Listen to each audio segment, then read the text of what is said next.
আজকের আমাদের টপিক মুঘল সাম্রাজ্য। এই টপিকটি ইতিহাস সাবজেক্ট একটি টপিক, তোমরা সবাই জানো। এটি ক্লাস 7-এর আছে, পঞ্চম অধ্যায়ের আছে এই টপিকটি।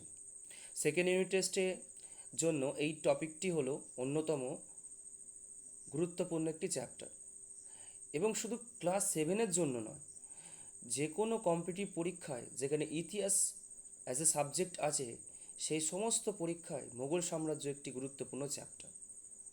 আজকে সেই মুঘল সাম্রাজ্য থেকেই আমরা 30টি মোস্ট ইম্পর্ট্যান্ট কোশ্চেন নিয়ে আলোচনা করব। তো মোস্ট ইম্পর্ট্যান্ট কোশ্চেন, প্রথম কোশ্চেন, ভারতবর্ষের প্রথম মোগল বাদশাহ কে ছিলেন? এই কোশ্চেনটা ঘুরিয়েও আসতে পারে যে ভারতবর্ষে মোগল সাম্রাজ্য কে প্রতিষ্ঠা করেছিল। এর উত্তর অনেক সবাই তোমরা জানো। উত্তর হলো জহিরুদ্দিন মোহাম্মদ বাবর। 2 নম্বর প্রশ্ন, কত খ্রিস্টাব্দে তৈমুর লং উত্তর ভারত আক্রমণ করেছিল? উত্তর হলো 1398 খ্রিস্টাব্দে। এখানে মোগল সাম্রাজ্যে টপিকটা পড়ানোর সময় তৈমুর লংয়ের প্রসঙ্গ কেন আসছে? এর কারণ হলো মোগলরা মোগলরা নিজেদের তৈমুর লংয়ের বংশধর বলে পরিচয় দিতে বেশি পছন্দ করত। কারণ কারণ বাবরের যে মায়ের বংশধর ছিল, তারা ছিল তৈমুর লংয়ের। একটু কথাটা ঠিক উল্টো হয়ে গেল, মাফ করবেন। তৈমুর লংয়ে মানে বাবরের মায়ের যে বংশধর ছিল, সেটা ছিল চেঙ্গিস খানের বংশ। তার মা ছিল চেঙ্গিস খানের বংশধর, এবং বাবরের বাবার যে বংশটা, সেটা এসেছিল তৈমুর লং থেকে। তাই তারা তৈমুর লংয়ের সঙ্গে নিজেদের জুড়তে বেশি পছন্দ করত। সেই সেই সূত্রে এই প্রসঙ্গটা বা তৈমুর লংয়ের প্রসঙ্গটা এসেছিল। তৈমুর লং 1398 খ্রিস্টাব্দে দিল্লি আক্রমণ করে, এবং দিল্লি আক্রমণ করে দিল্লির সমস্ত সম্পদ লুণ্ঠন করে নিয়ে নিজের দেশে চলে যায়। সেই সময় দিল্লিতে সে এক ভয়ানক ধ্বংসলীলা চালিয়েছিল। মানুষ মেরে তাদের মুন্ডু কেটে ঝুলিয়ে রেখে দিয়েছিল, এবং আরও বীভৎস কর্মকাণ্ড সম্পাদন করেছিল। এবার আসা যাক, আমাদের টপিকে ফিরে আসা যাক। 3 নম্বর কোশ্চেন, কত বছর বয়সে বাবর ফরগনা প্রদেশের শাসনভার পেয়েছিল? উত্তর হলো মাত্র 12 বছর বয়সে বাবর ফরগনা প্রদেশে শাসনভার পেয়েছিল। অর্থাৎ 7-এ যারা পড়ে তাদের বয়সও 12 থেকে 13। তোমাদের মতো বয়সে বাবর ফরগনা প্রদেশের রাজা মানে শাসক হয়েছিল। 4 নম্বর প্রশ্ন, কত খ্রিস্টাব্দে বাবর কাবুলে থাকার সময় বাদশাহ উপাধি নেন? ঠিক আছে। আচ্ছা, এবং এই সালটা, এই যে 3 নম্বর প্রশ্ন না, কত বছর 12 বছর বয়সে সে ফরগনা প্রদেশে শাসনভার পেয়েছিল, এটা সালটা হবে 1494 খ্রিস্টাব্দে। ঠিক আছে। এবং 4 নম্বর প্রশ্ন, এবার দেখো, কত খ্রিস্টাব্দে বাবর কাবুলে থাকার সময় বাদশাহ উপাধি নেন? উত্তর হলো 1507 খ্রিস্টাব্দে। 5 নম্বর প্রশ্ন, পানিপথের প্রথম যুদ্ধ কত খ্রিস্টাব্দে কাদের মধ্যে হয়েছিল? এই কোশ্চেনটা ইতিহাস সাবজেক্টের বলা যেতে পারে সব থেকে গুরুত্বপূর্ণ কোশ্চেন যদি করা হয়, সব থেকে 10 টপ 10 ইম্পর্টেন্ট কোশ্চেনের মধ্যে এটা থাকবে। এটা অন্যতম সেরা কোশ্চেন, সবার ফেভারিট কোশ্চেন। পানিপথের প্রথম যুদ্ধ কত খ্রিস্টাব্দে কাদের মধ্যে হয়েছিল? চলো উত্তরটা দেখে নেওয়া যাক। উত্তর হলো 1526 খ্রিস্টাব্দে জহিরুদ্দিন মোহাম্মদ বাবরের সঙ্গে সুলতান ইব্রাহিম লোধি, তখন সুলতানি সাম্রাজ্য দিল্লিতে চলছে। ইব্রাহিম লোধিকে হটিয়ে দিয়ে পরাজিত করে জহিরুদ্দিন মোহাম্মদ বাবর সিংহাসনে বসেছিল, এবং দিল্লি সুলতানিকে সরিয়ে দিয়ে দিল্লিতে মোগল সাম্রাজ্য স্থাপন করেছিল। 6 নম্বর প্রশ্ন, খানুয়ার যুদ্ধ কত খ্রিস্টাব্দে কাদের মধ্যে হয়েছিল? উত্তর হলো 1527 খ্রিস্টাব্দে মেবারের রানা সংগ্রাম সিংয়ের সাথে বাবরের এই খানুয়ার যুদ্ধ হয়েছিল। এটা ইন্টারেস্টিং পয়েন্ট হলো যে এই প্রথম পানিপথের যুদ্ধের সময় মোহাম্মদ মানে জহিরুদ্দিন মোহাম্মদ বাবরকে ইব্রাহিম লোদির বিরুদ্ধে যুদ্ধ করার জন্য যারা আহ্বান করেছিল তাদের মধ্যে এই সংগ্রাম সিংহ ছিল। সংগ্রাম সিং ভেবেছিল যে বাবর এসে ইব্রাহিম লোদিকে হারিয়ে দেবে এবং সে তার নিজের দেশে চলে যাবে, কাবুলে চলে যাবে, কিন্তু সেটা হয়নি। রানা সংগ্রাম সিং যা আশা করেছিল বাবর সেই অত কাজ করেনি। পরবর্তীকালে সংগ্রাম সিংয়ের সঙ্গে বাবরের সম্পর্ক খারাপ হয় এবং তাদের মধ্যে যুদ্ধ হয়েছিল, যেটা খানুয়া যুদ্ধ নামে পরিচিত 1527 খ্রিস্টাব্দে। 7 নম্বর প্রশ্ন, ঘরঘরার যুদ্ধ কবে কাদের মধ্যে হয়েছিল? উত্তর হলো 1529 খ্রিস্টাব্দে বাবরের সাথে আফগানদের। এই যুদ্ধের আর একটা ইম্পর্টেন্ট ব্যাপার হলো এই যুদ্ধে বাংলার শাসক নসরত শাহ আফগানদের সাথে যোগ দিয়েছিলেন। 8 নম্বর প্রশ্ন, বাবরের পর মোগল সাম্রাজ্যের সিংহাসনে কে বসেছিল?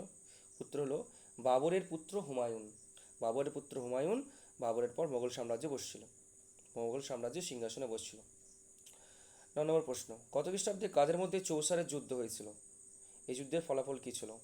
এর সঙ্গে আমি 10 নম্বর কোশ্চেনটাও টানছি, একসাথেই বলে দেবো। 10 নম্বর কোশ্চেন হচ্ছে কবে কাদের মধ্যে কনৌজের কাছে বিলগ্রামের যুদ্ধ হয়েছিল এবং এই যুদ্ধের ফলাফল কী? এই দুটো যুদ্ধই হয়েছিল হুমায়ুন ও শের শাহের মধ্যে। যার মধ্যে চৌসারের যুদ্ধ হয়েছিল,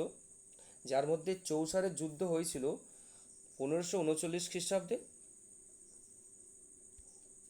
এবং বিলগ্রামের যুদ্ধ হয়েছিল 1540 খ্রিস্টাব্দে। দুই প্রতিদ্বন্দ্বী এখানে একই ছিল, অর্থাৎ দুটো যুদ্ধই হয়েছিল হুমায়ুন এবং শের শাহের মধ্যে। একটা 1539 হয়েছিল, একটা 1540 হয়েছিল, এবং এই দুটো যুদ্ধতেই শের শাহ জিতে গিয়েছিল এবং হুমায়ুন পরাজিত হয়েছিল। বিলগ্রামের যুদ্ধর পর সে হুমায়ুন আর দিল্লিতে থাকতে পারেনি, সে পালিয়ে গিয়েছিল। পালিয়ে পালিয়ে শেষ পর্যন্ত পারস্যের রাজা শাহ তাহ মসম, একটুখানি শক্ত বানানটা একটু দেখে নেবে, 73 পাতায় আছে তোমাদের বইয়েতে, ওয়েস্ট বেঙ্গল বোর্ডে 73 নম্বর পাতাতে আছে। শাহ তাহ মস হুমায়ুনকে আশ্রয় দিয়েছিল। ঠিক আছে, চলো 11 নম্বর কোশ্চেন আসা যাক। কে সড়কে আজম রাস্তাটি তৈরি করেন? তোমরা উত্তর দেখতেই পেয়ে গেছো, শের শাহ। এটি একটি ভীষণ ইম্পর্টেন্ট কোশ্চেন, এবং এই সড়কটার আর একটা নাম আছে, গ্র্যান্ড ট্যান রোড বা জিটি রোড, যেটা আমরা বলি জিটি রোড। GT road. 12 নম্বর প্রশ্ন, সম্রাট হুমায়ুন কিভাবে মারা গিয়েছিলেন? সম্রাট হুমায়ুন দিল্লির পুরানো কেল্লার পাঠাগারের সিঁড়ি থেকে পড়ে মারা গেছিলেন। এইভাবে আরেকটা ইতিহাসের পাতায় এইভাবে আরেকটা রাজা মারা গিয়েছিল, তাদের সেই রাজার নাম যদি জানা থাকে কমেন্ট বক্সে লিখবে। যদিও তিনি সিঁড়ি থেকে পড়ে মারা যাননি, তিনি পোলো খেলতে খেলতে ঘোড়া থেকে পড়ে মারা গেছিল। যদি উত্তর জানা থাকে কমেন্ট বক্সে লিখবে। 13 নম্বর প্রশ্ন, পানিপথের দ্বিতীয় যুদ্ধ কবে কাদের মধ্যে হয়েছিল? এটিও একটি খুবই গুরুত্বপূর্ণ প্রশ্ন, যেমন পানিপথের প্রথম যুদ্ধ গুরুত্বপূর্ণ প্রশ্ন ছিল, এটিও একটি অন্যতম গুরুত্বপূর্ণ প্রশ্ন। উত্তর হলো 1556 খ্রিস্টাব্দে আকবরের সাথে আদিল শাহের প্রধানমন্ত্রী হিমুর। 13 নম্বর হয়ে গেল। 14 নম্বর প্রশ্ন, হলদিঘাটের যুদ্ধ কবে কাদের মধ্যে হয়েছিল? এই যুদ্ধের ফলাফল কী? হলদিঘাটের যুদ্ধ 1576 খ্রিস্টাব্দে আকবরের সঙ্গে রানা প্রতাপের হয়েছিল। এই যুদ্ধে সম্রাট আকবর রানা প্রতাপকে পরাজিত করেছিলেন এবং চিতোর দুর্গ জয় করেছিলেন। 15 নম্বর প্রশ্ন, নবরত্ন বলতে কী বোঝো?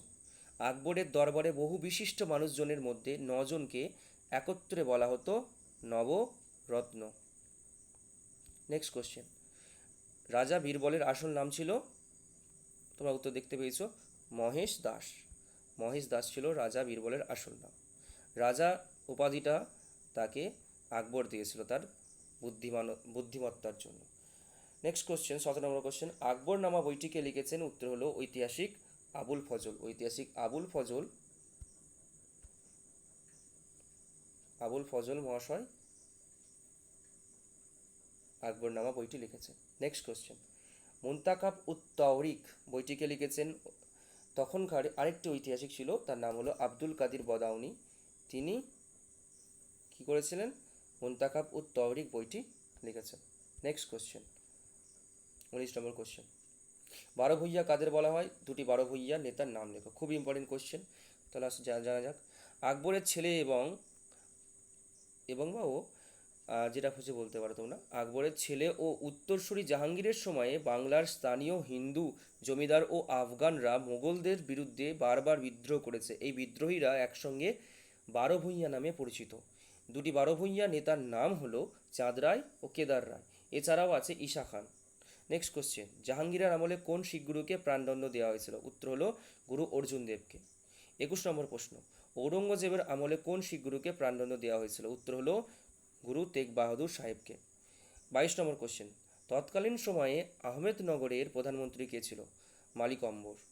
23 নম্বর কোশ্চেন, এইটি একটি ভীষণ ইম্পর্টেন্ট কোশ্চেন, এটি একটি ভীষণ ইম্পর্টেন্ট কোশ্চেন, দিনে ইলাহি কে প্রবর্তন করেন? উত্তর হলো সম্রাট আকবর। নেক্সট কোশ্চেন, জাপ্তি ব্যবস্থা কি? এটি এর উত্তরটি 86 পাতায় আছে।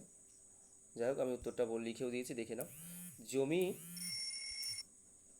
জমি জরিপের ভিত্তিতে রাজস্ব নির্ধারণ করার পদ্ধতিকে কি বলা হয়? জাপ্তি। কে কত সালে দহশালা ব্যবস্থা চালু করেন এবং এই ব্যবস্থা প্রচলন করতে কে সাহায্য করেছিল? উত্তর হলো সম্রাট আকবর 1580 খ্রিস্টাব্দে দহশালা ব্যবস্থা চালু করেছিলেন।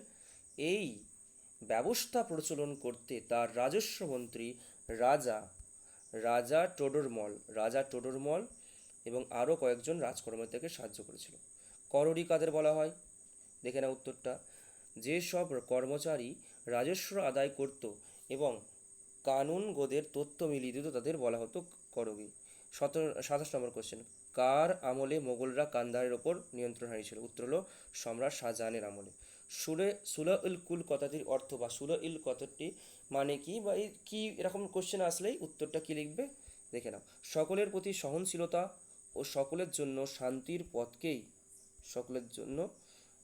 পথকে সুরা-উল কুল বলা হতো। 29 নম্বর, কত খ্রিস্টাব্দে আহমেদনগর রাজ্যটি মোগলদের দখলে আসে? 1636 খ্রিস্টাব্দে। 30 নম্বর কোশ্চেন, কোন মোগল সম্রাট হিন্দুদের ওপর থেকে জিজিয়া কর তুলে দিয়েছিলেন? উত্তর হলো সম্রাট আকবর। আজকে এই পর্যন্তই শেষ। তোমাদের ভিডিওটা ভালো লাগলে লাইক করে দেবে, কমেন্ট করবে, শেয়ার করবে এবং অবশ্যই সাবস্ক্রাইব করবে। আজকে টাটা।